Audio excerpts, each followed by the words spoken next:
Now he just wanted to go home and write a poem about gardens. Earth's Final Warning, Part 5. The new understanding. The war lasted 7 months. It did not end with a dramatic final battle or a glorious victory parade. It ended quietly in a small room on a neutral space station. With tired diplomats signing documents that would reshape the galaxy forever, Ambassador Catherine Moore sat at one end of a long metal table. She looked older than she had 7 months ago. New lines had appeared around her eyes, and her gray hair had spread further through her brown. She had not slept properly since Meridian 4. Every night, she dreamed of mushroom clouds and screaming children. Every morning, she woke up and continued doing her job because someone had to. Across the table sat the new Valanthi ambassador. His name was Torith Ven, and he was much younger than his predecessor. The previous ambassador, the one who had laughed at humanity's warning, had been removed from power by his own people after the 3rd month of the war. The Valanthi Council had finally understood that they were not fighting a weak species. They were fighting something far more dangerous. The other coalition species had already surrendered. The Korath Empire had collapsed after human forces destroyed their main shipyards. The Vessan Confederacy had begged for peace after losing half their fleet in a single engagement. The Dreth Collective had simply stopped responding to communications and retreated to their home space, unwilling to continue a war they could not win. Only the Valanthi remained, and they had finally accepted the truth. They could not defeat humanity. No one could. Torith Ven looked across the table at Catherine Moore. His 4 eyes carried an expression that might have been respect or might have been fear. Perhaps it was both. He asked a question that had been burning through galactic networks since the war began. He wanted to know why humanity had pretended to be weak. He asked why they had hidden their true nature for so long. Catherine considered the question carefully before answering. She had thought about this moment many times over the past 7 months. She had practiced different responses, different explanations, different ways to help the galaxy understand what humanity really was. Now that the moment had arrived, she decided to simply tell the truth. She told Torith Ven that humanity had not hidden their true nature. She explained that kindness was their true nature. She said that the weapons and the violence and the terrible capacity for destruction, those were what they had been hiding. She described it as the monster they kept locked in the basement of their civilization. Torith Ven leaned forward. He asked why humanity would lock away such power. He said that in Valanthi culture, strength was meant to be displayed. He explained that hiding your weapons was considered shameful. Catherine nodded slowly. She told him that humanity used to think the same way. She said that for thousands of years, humans had measured their worth by their ability to destroy. She explained that they had built weapons capable of cracking planets and engineered diseases that could wipe out entire species. She told him that they had done terrible things to each other in the name of power and pride and fear. Then she paused. Her eyes grew distant as she remembered lessons from history classes long ago. She said that humanity had eventually looked at what they had become and felt ashamed. She explained that they had stood in the ashes of their final great war and made a choice. They chose to be different. They chose to lock away the monster and build something better. She looked directly at Torith Ven. She told him that humanity let the monster out because the Valanthi Dominion had killed 800,000 innocent people. She said they were putting it back in its cage now because they refused to become what they used to be. She warned him that if anyone attacked human worlds again, there would be no warning. There would be no negotiation. There would only be a demonstration of why the galaxy should have been grateful that humanity chose to be polite. Torith Ven was silent for a long moment. Then he asked what humanity wanted from the Valanthi Dominion. Catherine told him that they wanted justice for Meridian, for she explained that they wanted reparations for the families who had lost loved ones. She said they wanted a guarantee that the Dominion would never threaten human territory again. She told him that most importantly, they wanted the galaxy to understand something. Torith Ven asked what that something was. Catherine leaned back in her chair. She said that humanity wanted the galaxy to understand that peace was not weakness. She explained that choosing not to fight required more strength than choosing violence. She told him that humanity had spent 8 centuries proving that a species could be powerful and still be kind. The treaty was signed that afternoon. The Volanthi Dominion agreed to pay reparations for Meridian 4. They agreed to return all territory they had seized. They agreed to reduce their military forces and submit to regular inspections. In exchange, humanity agreed to return to its role as the galaxy's most helpful and diplomatic species. 6 months later, Admiral Nathan Price stood on the observation deck of a colony ship heading toward New Meridian. The planet had been chosen carefully, a beautiful world with blue oceans and green continents, perfect for the families who would build a new home there. The ship carried 10,000 colonists, the first wave of settlers who would honor the memory of those lost on the original. Meridian IV. Diana Cole joined him at the window. She had been promoted to captain after the war, a reward for her service during the ground campaigns. She still had nightmares about Korath Station, but she was learning to live with them. She asked Nathan if they had done the right thing. Nathan was quiet for a long time. He watched the stars drift past the window, each one a sun with its own worlds and its own stories. Finally, he spoke. He told Diana that there was no right thing in war. He said there was only the thing you could live with afterward. He turned away from the window. Somewhere in the ship, children were laughing in the recreation area. Families were planning their new lives. Scientists were discussing how to build farms and schools and hospitals. The sound of hope filled the corridors. Nathan Price smiled. It was a genuine smile, the first one he had managed in almost a year. He told Diana that this was what they fought for. Not victory. Not power. Not revenge. Just the chance for those children to grow up believing that the galaxy was kind. Even if the people who built that kindness knew exactly how much blood it had cost. Diana nodded slowly. She understood. They had become monsters so that others could remain innocent. They had remembered humanity's dark past so that the next generation could forget it. They had paid the price of peace in full, and now they could rest. The colony ship jumped too faster than light speed, carrying humanity's hope toward a new world. Behind them, the galaxy watched and remembered. Alien children would grow up hearing stories about the war with humanity. They would learn that the kind species with the helpful ambassadors and the generous aid programs had another face. An ancient face forged in the fires of 1,000 wars, and they would learn the most important lesson of all. They would learn that humanity's kindness was not weakness. It was a choice. It was a gift. And it was one that humanity made every single day. Despite knowing exactly what else they could choose instead, the stars had learned to be grateful for that choice. The galaxy had learned to respect it. And somewhere on a ship heading toward New Meridian, children laughed and played, never knowing that their laughter was the reason humanity had once again chosen to be gentle. That was enough. That had always been enough. The Great Chamber of the Galactic Council was the largest structure ever built by intelligent life. It stretched for miles in every direction, and the ceiling was so high that clouds sometimes formed inside it. The walls were made of a strange metal that changed color depending on the mood of the beings inside. Right now they glowed a soft blue, which meant curiosity mixed with caution.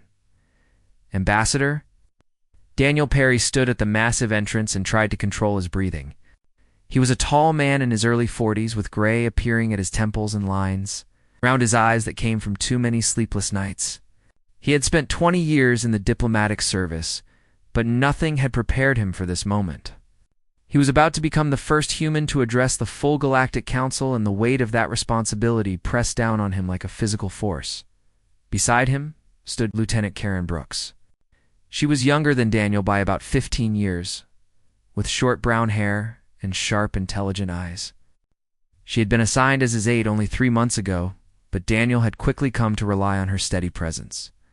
She held a datapad in her hands, and her fingers moved across it constantly as she checked and rechecked there. Presentation materials. The chamber was filled with beings from across the galaxy. Daniel counted at least 100 different species, though he knew there were many more hidden in the shadows of the upper galleries. Some of them looked almost human, while others were so strange that his mind struggled to process what he was seeing. Near the front sat the Korath delegates. They were silicon-based life forms that resembled statues carved from living rock. They moved so slowly that Daniel had thought they were decorations when he first saw them. Their patience was legendary throughout the galaxy, and they measured time in ways that organic beings could barely comprehend. Across from them floated the crystalline beings from the Andromeda system. They had no fixed form and instead existed as constantly shifting patterns of light and glass. When they communicated, they did so by changing colors, and the effect was beautiful in a way that made Daniel's chest ache. The hegemony of scales had sent their usual delegation of reptilian warriors. They sat in perfect formation with their tails wrapped around the bases of their chairs and their yellow eyes, tracking every movement in the chamber. Their leader was a massive creature named Threshinok, who had a reputation for asking difficult questions. There were beings made of gas, held together by magnetic fields. There were creatures that existed partially in dimensions that humans could not perceive. There were hive minds that spoke with 1,000 voices at once, and solitary entities that lived for millions of years, and they were all looking at Daniel. Karen leaned close to him. "The High Arbiter is about to call us forward. Are you ready?" Daniel wanted to laugh at the question. How could anyone be ready for something like this? 3 years ago, humanity had detected signals from deep space, and the world had changed forever. 2 years ago, the first alien vessel had arrived in orbit around Earth and established contact. 1 year ago, humanity had been invited to petition for associate membership in the Galactic Council, and now here he was, standing at the threshold of history with sweaty palms and a speech he had rewritten 47 times. "No," he admitted quietly, "but we do not get a second chance at this. Whatever happens in there will define how the galaxy sees humanity for generations." The ceremonial chime rang through the chamber. It was a sound unlike anything Daniel had ever heard. It seemed to bypass his ears entirely and resonate directly in his bones. The effect was immediate. Every conversation stopped. Every being turned toward the central platform. High Arbiter Vextoral rose from his seat. He was an insectoid being nearly 8 feet tall, with 4 arms and compound eyes that reflected the light in rainbow patterns.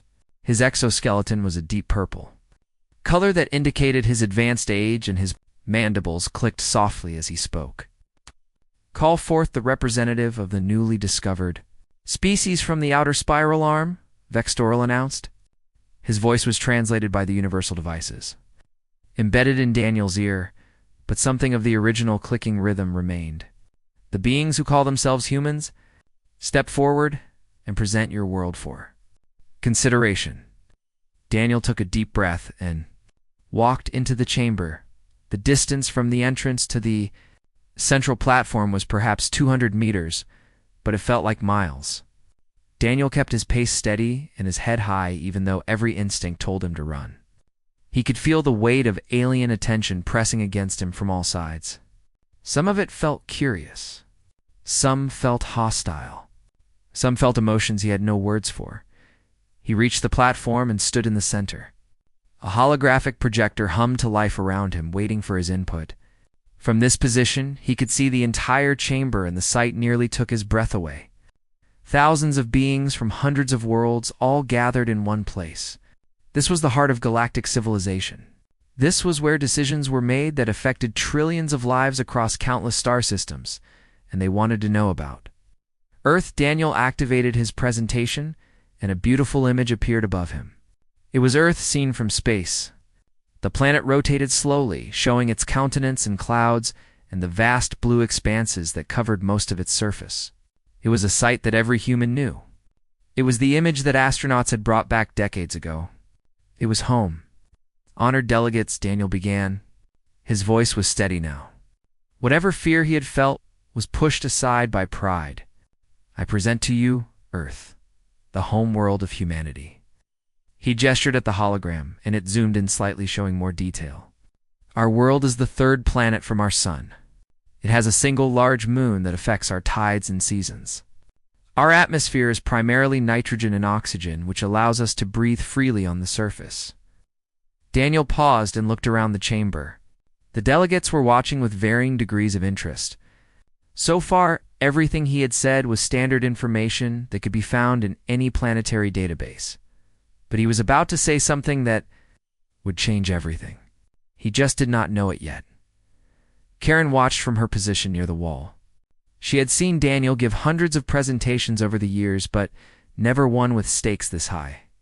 She gripped her datapad tightly and hoped that everything would go smoothly. It would not. The next words out of Daniel's mouth would send shockwaves through the entire galaxy, and nothing would ever be the same again. But in that moment, he was just a man talking about his home. He had no idea that the simple facts he was about to share would make Earth the most important planet in the known universe. He smiled at the assembled delegates and continued his presentation, completely unaware that he was about to start a revolution. Daniel continued his presentation with the confidence of a man who had rehearsed every word 1,000 times. He pointed at the holographic image of Earth floating above him and began explaining the basic geography of his homeworld. He talked about the 7 continents and how they were spread across the planet. He mentioned the mountain ranges and the deserts and the vast forests that covered millions of square miles. The delegates listened politely, but without much enthusiasm. Planets were common in the galaxy. Every species had one. The details of continents and mountains were interesting enough, but not remarkable. Several delegates had begun checking their own devices, clearly bored by what they considered a routine presentation. Then Daniel said something that changed everything. As you can see from this image, he said, gesturing at the blue portions of the hologram, approximately 71% of Earth's surface is covered by water. We call these large bodies of water oceans. And we have 5 major ones, along with countless smaller seas and lakes. The reaction was immediate and violent. A gasp swept through the chamber, like a wave crashing against rocks. The sound came from hundreds of different vocal systems at once, creating a noise that made Daniel take a step backward in surprise. The crystalline beings from Andromeda flared with colors he had never seen before. Bright reds and oranges pulsed through their forms in patterns that looked almost like alarm signals. The Korath delegates moved. Daniel had been told that the silicon-based beings rarely shifted position during sessions that lasted less than a standard week. Yet all 4 of them turned their massive stone heads toward the hologram at the same moment. The grinding sound of their movement echoed through the suddenly quiet chamber. Counselor Threshenak rose from his seat so quickly that his chair fell backward with a crash. His yellow eyes were wide, and his scales had changed color from their usual dark green to a pale, almost white shade. His tail lashed behind him, knocking against the delegates seated nearby. "What did you say?" Threshenak demanded. His voice was loud enough to echo off the distant walls. Daniel blinked in confusion. He looked at the hologram, and then back at the reptilian counselor, trying to understand what had caused such a reaction. "I was simply describing the geography of our planet. The blue areas are our oceans, which are large bodies of water that cover most of the surface." The chamber erupted into chaos. Delegates began shouting in dozens of different languages. The translation devices in Daniel's ear struggled to keep up, producing a jumbled mess of overlapping voices. He caught fragments of sentences. Words like impossible and lies and unprecedented flew through the air like weapons. High Arbiter Vextoral struck the ceremonial chime repeatedly, but the sound was lost in the noise.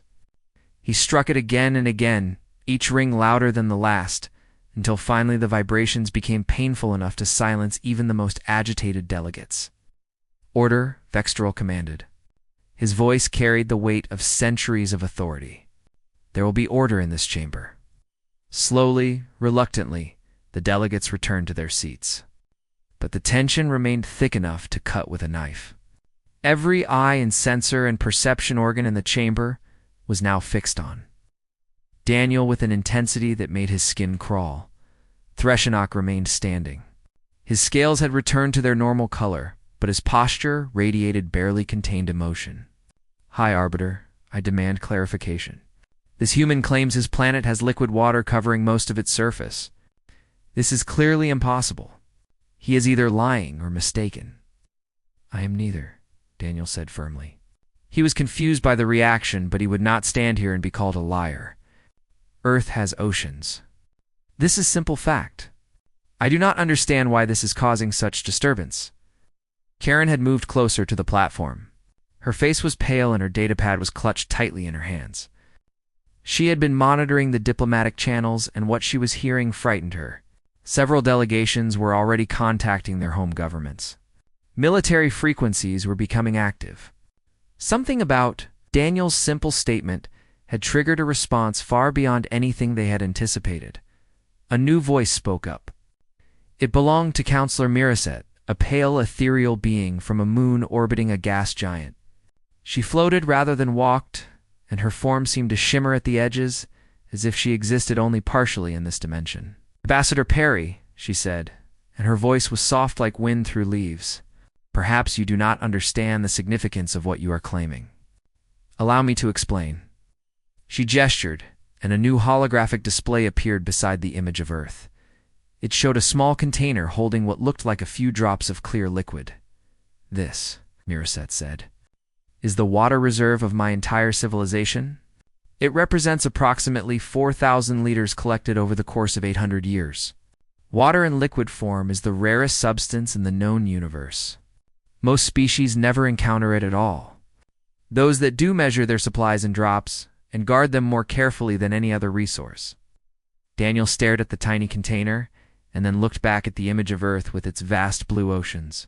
The contrast was staggering. "You're telling us," Miraset continued, "that your planet has enough liquid water to cover 71% of its surface. Do you have any idea how much water that represents?" Daniel did some quick calculations in his head. "Our oceans contain approximately 1.335 billion cubic kilometers of water." The number meant nothing to him. It was simply a fact he had memorized during his preparation. But the effect on the chamber was immediate. Several delegates made sounds of distress.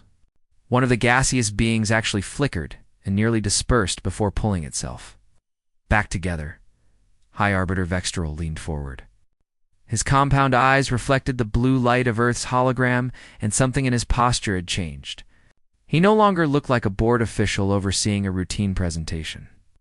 He looked like a predator that had just spotted prey. "Ambassador Perry," he said slowly, "in the 17,000 years since the founding of the Galactic Council, we have cataloged over 4 million inhabited worlds. We have explored countless more. In all that time, we have never encountered a planet with liquid water on its surface in quantities greater than a small lake. You are claiming your world has oceans. Multiple oceans. Is this correct?" "Yes," Daniel said. 5 major oceans and many smaller seas." The silence that followed was the loudest thing Daniel had ever heard. Karen reached his side and grabbed his arm. Her fingers dug into his flesh hard enough to leave bruises. "Sir," she whispered, "I think we need to contact Earth. Something is very wrong here." Daniel looked at the assembled delegates.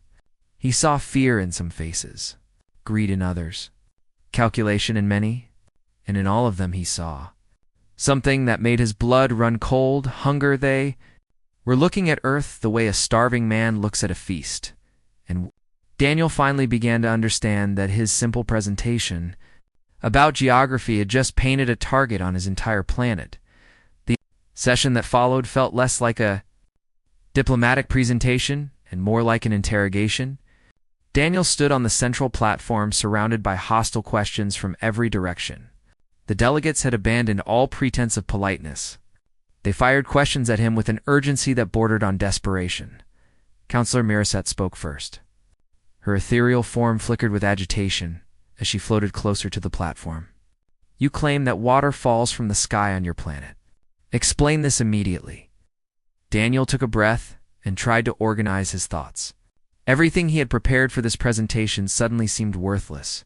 He had expected questions about human culture and technology and history. He had not expected to explain basic weather patterns. "On Earth we have something called the water cycle," he began. "The sun heats the surface of our oceans and some of the water evaporates. This means it turns into vapor and rises into the atmosphere. As it rises, it cools and forms clouds. When the clouds become heavy enough, the water falls back down as rain or snow. Then it flows back into the oceans through rivers and streams, and the cycle begins again. Miraset stared at him as if he had just described magic. Water simply falls from your sky, regularly, without any technological intervention. Yes, in some regions of Earth it rains almost every day. In others it rains less frequently. But yes, rain is a natural and common occurrence on our planet. How do you prevent it from escaping into space? Demanded another delegate. This one was a being that resembled a floating collection of geometric shapes. Its voice came from no visible source. Our atmosphere holds it in, Daniel explained. Earth has a magnetic field that protects our atmosphere from solar winds. The atmosphere is thick enough to keep the water cycle contained. It has been working this way for billions of years. The geometric being made a sound that might have been disbelief. Billions of years? Your planet has maintained liquid water on its surface for billions of years, approximately 4 billion years. Yes. Counselor Threshenach had not sat down since his initial outburst. He paced behind his delegation, his tail sweeping back and forth with each step. His yellow eyes never left Daniel. "What do you do with all this water?" he asked. His voice was calmer now, but there was something dangerous lurking. Beneath the surface, Daniel almost laughed at the question. What did they do with water? They did everything with water? It was such a fundamental part of human existence that he had never really thought about it before. "We drink it," he said. "Humans need to consume approximately 2 liters of water every day to survive. We use it to cook our food and clean our bodies and wash our clothes. We use it to grow crops. Agriculture on Earth depends entirely on water. We use it in our industries to cool machinery and generate power. We have built dams across rivers to create electricity. We swim in it for recreation. We sail ships across our oceans for trade and travel." Each statement landed like a bomb in the silent chamber. Delegates exchanged glances that carried meanings Daniel could not read. Some were taking notes furiously. Others had gone very still, as if afraid to move. "You swim in it?" Threshenach repeated slowly. "For recreation. You submerge your bodies in liquid water for entertainment. Yes, many humans find it enjoyable. We have pools specifically designed for swimming. Some people swim in the oceans or lakes or rivers. It is a very common activity, especially for children." Karen had moved to the edge of the chamber where she was engaged in frantic communication with Earth. Daniel could see her face illuminated by the glow of her datapad. She looked terrified. Whatever responses she was receiving from home were clearly not reassuring. A new delegate spoke up. This one was from a species Daniel did not recognize. It appeared to be a plant-like creature with thick vines forming a roughly humanoid shape. Flowers bloomed and wilted across its surface as it talked. "You mentioned that your bodies are made partially of water. Please elaborate on this claim." Daniel nodded. "Human bodies are approximately 60% water by mass. We need constant hydration to survive. Our blood is mostly water. Our cells require water to function. Without water, a human will die within 3 to 4 days." The plant creature rustled with what might have been shock. "You are water-based life forms. Your very existence depends on consuming the rarest substance in the universe." "I am beginning to understand that water is more valuable than we realized," Daniel admitted. "On Earth, water is considered a basic necessity. Every human has access to it. We have built entire systems of pipes and treatment facilities to ensure that clean water reaches every home." High Arbiter Vextarl raised one of his forearms to silence the growing murmur in the chamber. His compound eyes studied Daniel with an intensity that was deeply unsettling. "Ambassador Perry, I must ask you a direct question, and I require an honest answer. Is your species aware of the strategic significance of your planet's water resources?" Daniel considered the question carefully. The truth was that until about 30 minutes ago, he had not given much thought to it at all. Water was just water. It fell from the sky. It filled the oceans. It came out of taps when you turned them on. It was so common, so ordinary, so unremarkable, that no human ever considered it special. "No," he said finally. "We were not aware. On Earth, water is everywhere. We have so much of it that we sometimes complain when there is too much rain. We worry about flooding, not drought. The idea that water could be rare or valuable is completely foreign to our way of thinking. Vextarl made a clicking sound with his mandibles that the translator could not interpret. You complain about too much water? You worry about having more than you need. Yes, it happens quite often, actually. The chamber fell into another heavy silence. Daniel could feel the mood shifting around him. The initial shock was fading and being replaced by something else. He saw delegates leaning toward their advisors. He saw military officers being summoned to private conversations. He saw the calculations happening behind countless alien eyes. Karen finally returned to his side. Her face was pale, and her hands were shaking. She pressed a datapad into his hands with a message from Earth displayed on the screen. Daniel read it quickly. The message was from the Secretary General himself. It consisted of only 4 words. Do not reveal more. But it was already too late. Daniel had told them everything. He had described a world overflowing with the most precious substance in the known universe. He had explained that humanity used this substance casually and carelessly. He had painted a picture of abundance beyond the wildest dreams of every species in the galaxy. And now every one of those species was looking at Earth with new eyes. Some saw an opportunity. Some saw a threat. Some saw a prize worth fighting for. Daniel stood alone on the platform and wondered if he had just doomed his entire planet. The recess lasted 3 standard days. 3 days of waiting in the human delegation's small quarters while the galaxy decided the fate of Earth. 3 days of sleepless nights and endless communications with home. 3 days of fear and uncertainty and desperate hope. Daniel spent most of that time pacing the floor of his room. The quarters were comfortable enough with soft beds and adequate food, but they felt like a prison. Armed guards stood outside the door. They claimed it was for his protection, but Daniel knew better. He was not being protected. He was being contained. Karen worked constantly at her communication station. Messages flooded in from every corner of the galaxy. News of Earth's water had spread faster than any ship could travel. The story was everywhere. A small blue planet in an unremarkable solar system had suddenly become the most important discovery in 17,000 years of galactic history. They're receiving communications. From 47 different species, Karen reported on the second day. Her eyes were red from lack of sleep and her voice was hoarse. Trade offers and alliance proposals. Some of them are promising technologies beyond anything we have ever dreamed of. Others are making threats. Subtle ones, but threats nonetheless. Daniel stopped pacing and looked at her. What are they threatening? Karen hesitated before answering. Some are suggesting that a resource as important as water should not belong to any single species. They are talking about shared ownership and mandatory distribution. A few have implied that if humanity refuses to cooperate, then other measures might be necessary. Other measures, Daniel repeated. They mean invasion. I do not use that word, but yes, that is what they mean. Daniel sat down heavily in a chair. He had spent his entire career trying to build bridges between nations. He had negotiated peace treaties and trade agreements and cultural exchanges. He had always believed that communication and understanding could solve any problem. But this was different.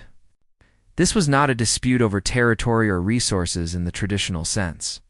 This was about survival. Every species in the galaxy needed water.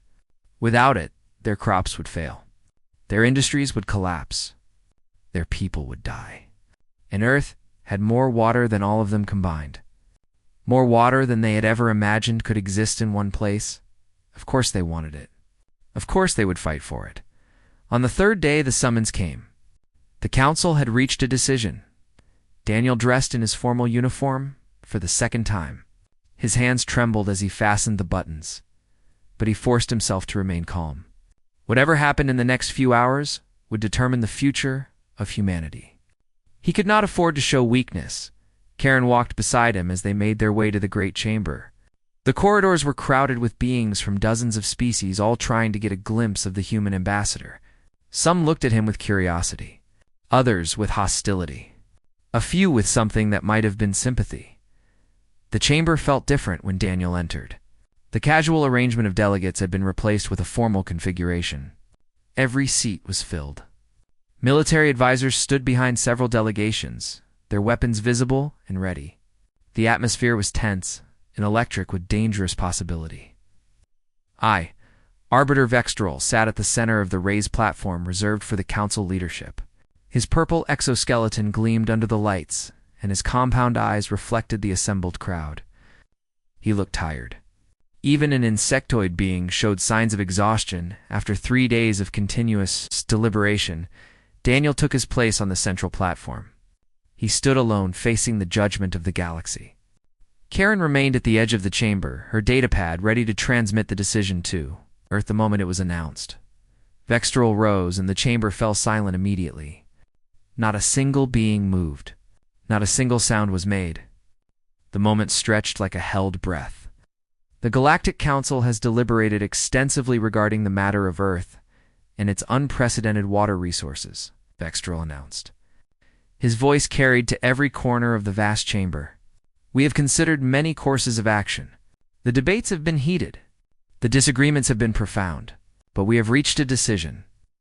Daniel felt his heart pounding against his ribs. He could hear the blood rushing in his ears. Everything depended on the next words. Some delegates proposed immediate quarantine of the Sol system, Vextrol continued.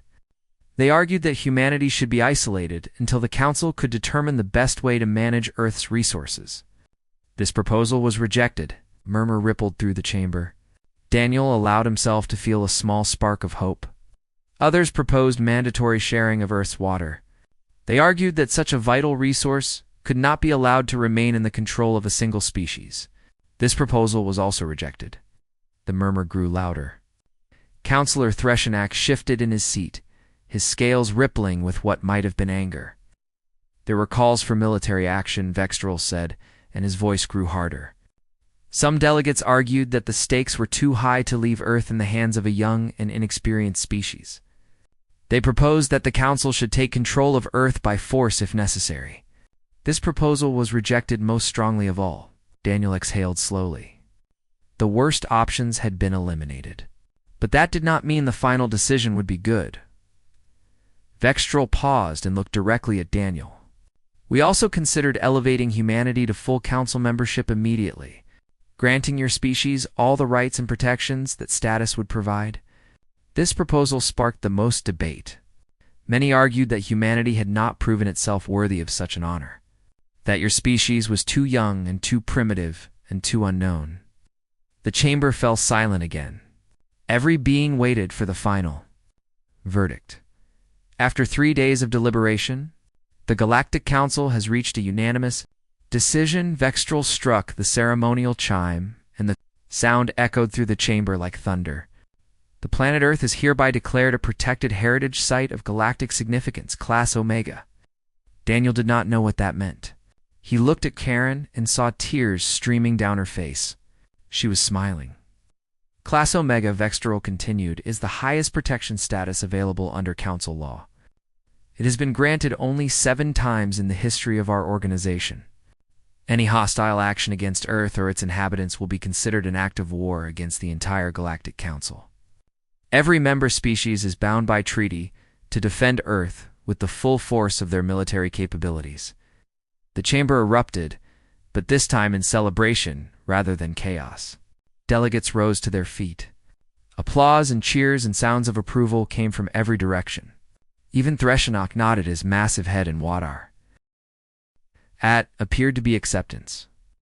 Furthermore, Vextrol said, raising his voice above the noise, humanity is granted immediate full membership in the Galactic Council with all rights and responsibilities thereof. You are no longer petitioners. You are equals. Daniel felt his knees go weak. He had come here hoping for associate membership. He had been prepared to spend decades proving humanity's worth. Instead, they had been given everything: protection, membership, respect, because of water. Because of something so common on Earth that children splashed in it for fun, Karen ran to him and threw her arms around him in an embrace that was entirely unprofessional and completely appropriate. We did it, she whispered. We actually did it. Daniel held her tightly and allowed himself to feel joy for the first time in 3 days. Earth was safe. Humanity had a place among the stars, and the future was suddenly brighter than he had ever dared to imagine.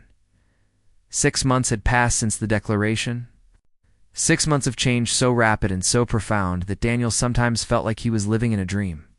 The world he had known was gone. In its place was something new, and strange, and wonderful. He stood on the observation deck of the newly constructed Galactic Embassy, watching the sunrise paint the Pacific Ocean in shades of gold and pink. The embassy had been built on the coast of California, on land that had once been a state park. It rose 300 meters into the sky, and its architecture blended human and alien design in ways that still surprised him. Curved walls of living metal shifted color with the light. Gardens filled with plants from a dozen different worlds perfumed the air. With strange and beautiful scents, below him the ocean stretched to the horizon. Waves rolled against the shore in their eternal rhythm, unchanged by everything that had happened. The water did not care about galactic politics or interstellar treaties. It simply existed, as it had for billions of years.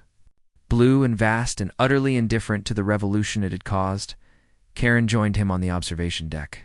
She carried 2 cups of coffee and handed one to him with a smile. She had been promoted 3 times. Since their return to Earth, she was now the director of interstellar relations, a position that had not existed a year ago. Half the diplomatic corps thinks we are showing off when we serve them beverages, she said. Daniel took the cup and inhaled the rich aroma. Are we? Maybe a little. She leaned against the railing and looked out at the ocean. The Korath ambassador asked me yesterday if he could take a single cup of water home as a gift for his government. Just 1 cup.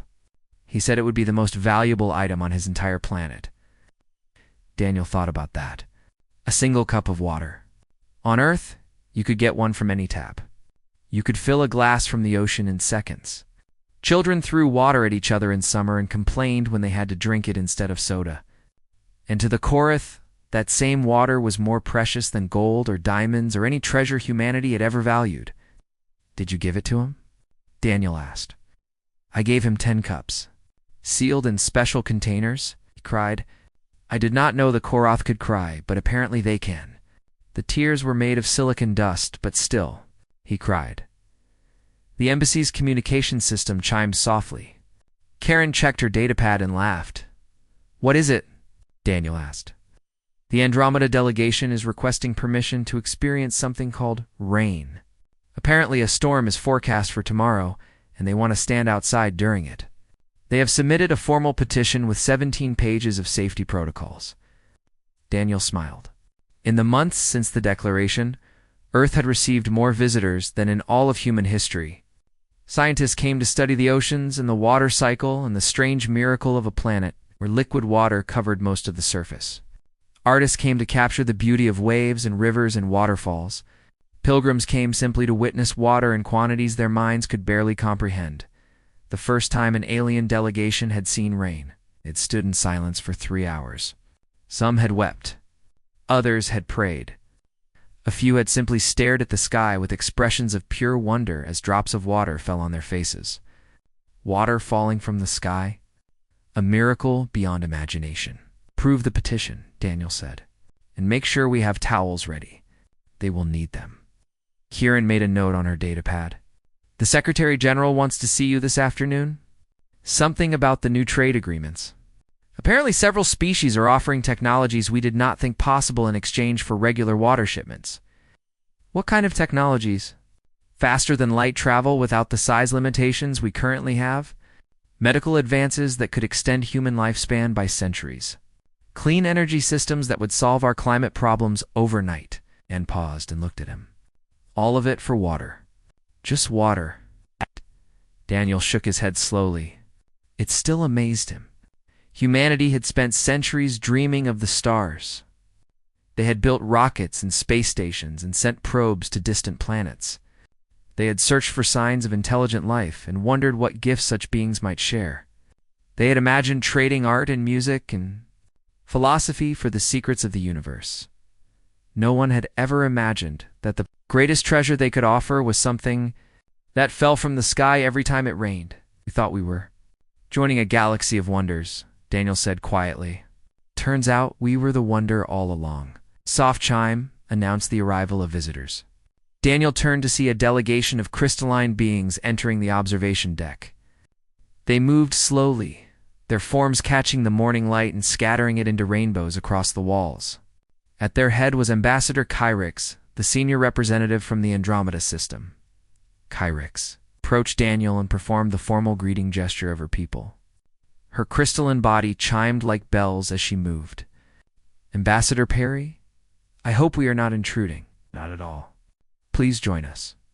Kyrix moved to the railing and looked out at the ocean.